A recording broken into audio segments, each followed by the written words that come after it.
Comme vous le savez, le Mali a traversé une crise majeure. Les Nations Unies ont réagi à la demande de la France. Elles sont en train de déployer une force très importante et nous venons sur place, d'une certaine manière, inspecter le déploiement de la force des Nations Unies pour voir si tout se passe bien.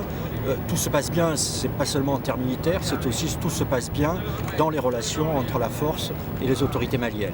Ça, c'est le premier objectif. Le deuxième objectif, c'est que nous voulons une stabilisation du Mali et que cette stabilisation, nous le savons bien, doit venir d'une négociation entre les autorités maliennes et les groupes armés. Le Mali a fait un grand pas, il y a eu des élections qui se sont tenues remarquablement, il y a des autorités constitutionnelles au Mali.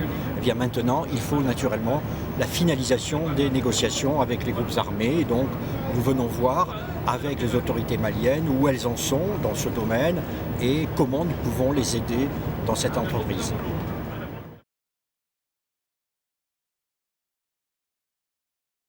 Comme vous le savez, il y a eu un préaccord à Ouagadougou qui a d'ailleurs permis la tenue d'élections, qui a conduit à un cessez-le-feu qui a été respecté.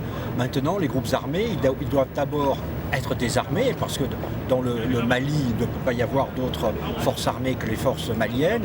Et ensuite, il faut que les groupes politiques maliens, que les groupes armés deviennent des groupes politiques qui participent à la vie politique d'un pays normal.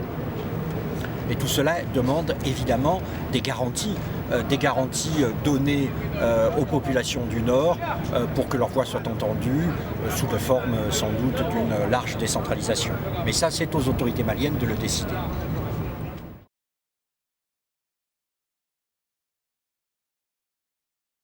Les Nations Unies sont toujours très lentes à déployer leurs forces. Il faut d'abord trouver des pays volontaires, et donc à chaque fois, les Nations Unies vont en quelque sorte faire le tour des contributeurs potentiels.